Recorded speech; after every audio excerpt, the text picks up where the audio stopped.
Assalamualaikum dan salam sejahtera diucapkan kepada para penonton di rumah dan di bilik masing-masing. Jadi bersama kami lagi di dalam podcast Meletop pada tengah hari ini. Jadi bersama saya pada hari ini ada beberapa orang tetamu jemputan yang telah saya jemput untuk membincangkan isu yang akan kita bincangkan untuk tajuk-tajuk kita pada hari ini. Jadi yang pertama di sebelah saya ada Cikgu Clarence Anak Peter, wakil cikgu daripada sekolah di Song, Sarawak. Dan di sebelah itu pula juga terdapat Cikgu Elvis Roland Anak John daripada sekolah Sibu, cikgu yang berada di sekolah di sekitar Sibu. Dan seterusnya pula yang berbaju hijau tersebut adalah Cikgu Floria Clara Anak Banyang ataupun di sosial medianya dikenali dengan Miss Banyang. Dan yang terakhir pula adalah yang cantik rupawan itu merupakan Cikgu Hashira Kamarudin daripada sekolah Debak. Jadi untuk pada hari ini kami akan membincangkan isu-isu yang terdapat dalam dunia digital dan secara khususnya adalah apakah kelebihan aplikasi mudah alih dalam pengajaran dan pembelajaran. Jadi sebelum masuk ke isu podcast kita pada hari ini adalah lebih molek jika kita berkenalan lebih banyak ataupun sebab sedikit tentang latar belakang ahli tetamu jemputan kita pada hari ini. Jadi kita meminta pendapat daripada Cikgu Floria Karana Panjang. Jadi Cikgu Floria, apakah di manakah cikgu kan berasal daripada Kapit. Jadi apakah pengalaman ada ataupun semasa zaman cikgu bersekolah dulu, adakah sekolah cikgu mengamalkan pendigitalan dalam sistem pendidikan di sekolah cikgu? Silakan. Terima kasih pada moderator. Kalau di sekolah kami kan, semasa saya bersekolah di SMK KP nomor 2, kebanyakan cikgu menggunakan LCD yang merupakan satu pembelajaran secara digital yang dapat kita lihat. Cikgu menggunakan video, audio, supaya menarik perhatian murid. Itu je. Terima kasih. Jadi ibarat sekolah cikgu mengamalkan kluster kontemporari lah. Faham. Jadi untuk seterusnya kita berpindah kepada Cikgu Elvis. Jadi Cikgu Elvis, bolehkah cikgu berkongsi serba sedikit tentang teknologi ataupun serba sedikit tentang digital yang diamalkan oleh cikgu-cikgu di sekolah cikgu pada masa dahulu? Kalau saya apa tuh? Okey, maaf ya. Jadi kalau dekat sekolah area Sibu, di mana kebanyakan mereka masih kurang mengamalkan penggunaan teknologi dalam pendidikan.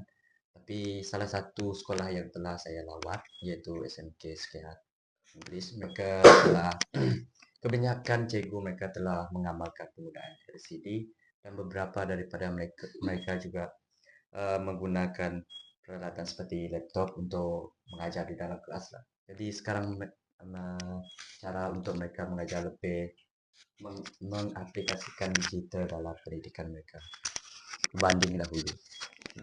Terima kasih. Jadi untuk Cikgu Clarence pula, untuk soalan terakhir sebelum kita masuk ke isu kita pada hari ini. Jadi bolehkah cikgu berkongsi ataupun memberi pendapat di sekolah yang cikgu ajar sekarang? Apakah antara inovasi yang cikgu lakukan untuk membantu murid-murid dalam segi inovasi ataupun mendedahkan mereka dalam dunia digital? Silakan cikgu. Jadi untuk inovasi yang telah saya hasilkan, jadi inovasi ini bukan saya sahaja yang hasilkan, tetapi kami buat dalam bentuk kumpulan. Contoh inovasi yang kami telah buat seperti KitPB, yang dimana KitPB ini kami menggunakan pelbagai aplikasi teknologi seperti Genially, dan juga kami juga ada menggunakan aplikasi seperti YouTube untuk mencari video. Bukan mencari video, kami telah menghasilkan video. Jadi melalui KitPB ini kami terapkan pembelajaran peribahasa, yang dimana pembelajaran ini kami fokuskan kepada murid tahap 2 iaitu 4, 5 dan 6. Jadi melalui KPB ini mereka dapat belajar, bukan hanya belajar untuk memahami, tetapi murid juga dapat enjoy, dan mereka juga dapat menggunakan KPB ini dengan seronok, sebab bukan hanya belajar, sebab di dalam KPB ni dia ada gamifikasi yang dimana murid itu dapat bermain sambil belajar. Saja. Terima kasih cikgu. Jadi dapat kita lihat betapa pentingnya inovasi itu dalam ataupun pendigitalan tu dalam dunia pendidikan pada masa kini. Lagi-lagi untuk kita yang nak berpindah ke revolusi 4.0 ni. Jadi tanpa membuang waktu, kita masuk ke isu yang akan kita topik yang akan kita bincangkan pada hari ini bersama tetamu-tetamu jemputan kita, iaitu kelebihan aplikasi mudah alih dalam pengajaran dan pembelajaran. Jadi kita dengar pendapat pertama kita daripada tetamu jemputan kita, iaitu Cikgu Hashira. Silakan Cikgu. Okey, terima kasih saya ucapkan kepada moderator. Jadi saya Cikgu Hashira. Pada pendapat saya berkenaan dengan soalan Encik Moderator tadi, penggunaan aplikasi mudah alih ini ia mampu membantu pelajar memperluaskan pencarian maklumat. Kerana kita tahu bahawa penggunaan teknologi ataupun digital dalam pendidikan berbentuk tanpa sempadan. Jadi, maklumat yang dicari boleh melepasi dari negara Malaysia, melepasi negara-negara asing seperti negara Indonesia, negara China dan lain-lain lagi. Jadi, secara tak langsungnya, pencarian maklumat tersebut berupaya meningkat pengetahuan murid yang lebih kompleks, bukan sekadar pada tahap negara kita sendiri sahaja, tetapi mampu merentasi pengetahuan dari negara-negara luar. Itu sahaja daripada pendapat saya. Sekian, terima kasih. Jadi pendapat cikgu adalah jadi bukan negara kita sahaja yang perlukan aplikasi mudah alih itu, tapi di luar negara juga penting untuk sistem pendidikan kita. Faham? Jadi kita berpindah pula kepada ikon kita, iaitu Miss Banyang untuk berkongsi sedikit pendapat beliau. Okey, jadi pada pendapat saya, kelebihan aplikasi mudah alih ini kan dia boleh menarik minat pelajar tu untuk belajar. Kerana seperti yang kita tahu, aplikasi mudah alih ini dia mempunyai pelbagai gamifikasi yang di mana khususnya kanak-kanak ni lebih cenderung untuk belajar sambil bermain. Jadi pelajar tidak akan berasa bosan semasa belajar kerana mereka boleh menerka dunia luar. Jadi sekaligus perkara ini juga dapat membantu mengembangkan lagi prestasi murid tersebut kerana mereka akan lebih menumpukan perhatian mereka semasa belajar. Mereka tidak tertumpu kepada buku teks saja, mereka tidak berasa bosan. Mereka akan lebih suka, seronok belajar. Itu saja pendapat saya. Terima kasih Miss Banyang ataupun Cikgu Terima Flo. kasih. Jadi kita berpindah pula kepada Cikgu Elvis Roland yang sedang sibuk dengan tabnya di situ. Jadi apa kata Cikgu Elvis tentang isu ataupun tajuk kita pada hari ini, Cikgu? Okey, bagi saya teknologi dalam pendidikan ini boleh kita kaitkan dengan penggunaan teknologi dan dalam proses pengajaran dan pembelajaran.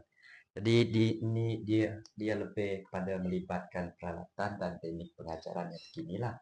Jadi salah satunya adalah penggunaan peralatan laptop, papan putih interaktif, penggunaan telefon pintar, internet dan sebagainya lah. Jadi bagi saya sumber pendidikan yang luas ini dia lebih kepada aplikasi mudah alih yang membolehkan akses kepada pelbagai sumber pendidikan seperti e-buku, artikel, video dan podcast. Seperti yang kita tengah buat sekarang lah. Jadi guru juga dia boleh menyediakan bahan-bahan ini untuk mereka menyokong topik pembelajaran mereka pada hari tersebut. Jadi dia sumber pendidikan ni dia lebih kepada dia tidak terhad kepada buku saja. Dia lebih kepada internet ataupun apa-apa saja yang boleh bagi sumber bagi menyokong kita punya topik. Itu saja daripada saya. Okay, terima kasih Cikgu Elvis. Jadi untuk tetamu terakhir kita dengar pula pendapat daripada Cikgu Klepit di sebelah saya ni untuk mendengar pendapat beliau tentang tajuk kita pada hari ini. Silakan Cikgu. Baiklah, terima kasih. Jadi untuk kelebihan menggunakan aplikasi Mudah Alih ni, dia ada banyak kelebihan. Contohnya di mana aplikasi Mudah Alih ni kita dapat meningkatkan penglibatan murid melalui pembelajaran. Seperti kita tahu, murid pada zaman sekarang dia lebih terdedah kepada teknologi. Jadi penggunaan aplikasi Mudah Alih ni dalam pembelajaran ni secara langsung dapat meningkatkan semangat mereka untuk melibatkan diri dalam sesi PDP. Jadi, contoh antara aplikasi yang kita boleh lakukan seperti kita boleh menggunakan aplikasi seperti game, contohnya macam Genially, Quizzes dan sebagainya. Jadi, menggunakan pembelajaran secara interaktif, dia dapat meningkatkan semangat murid dan dapat menjadikan sesuatu pembelajaran tu dia lebih bermakna. Jadi selain itu, aplikasi Peranti Mudah Alih ni juga dia dapat memotivasikan murid dengan memberikan pengalaman yang berbeza. Contohnya macam zaman saya dulu, cikgu dia hanya menggunakan chalk and talk. Jadi dia punya cara pengajaran tu sejujurnya memang saya bosan. Jadi kalau kita menerapkan elemen digital kepada murid-murid zaman sekarang, dia dapat memotivasikan murid tu supaya murid tu dia lebih suka belajar dan dia juga dapat melibatkan dirinya dengan lebih aktif. Okay, itu sahaja. Okey, terima kasih Cikgu Claire. Jadi untuk kesimpulannya dapat kita lihat bahawa penggunaan aplikasi Mudah Alih ni penting dan perlu didedahkan dalam kehidupan seharian kita, bukan hanya kepada generasi kita, tetapi perlu disemai dan didedahkan kepada generasi-generasi yang akan kita ajar pada masa akan datang, kerana banyak kelebihan yang kita akan perolehi daripada perkara tersebut. Jadi terima kasih. Sebelum saya tamatkan podcast kita pada hari ini, saya ingin mengucapkan ribuan terima kasih kepada para tetamu jemputan kita pada hari ini kerana sudi hadir dan berkongsi tentang isu-isu yang sedang terjadi pada masa kini dan berkongsi sedikit tentang ilmu yang telah mereka kerah dan telah mereka curahkan kepada anak didik, kepada anak nusa bangsa di negara kita. Jadi sekian itu sahaja daripada saya dan semoga kita berjumpa lagi pada minggu dan episod yang akan datang dalam podcast Letop Letopan.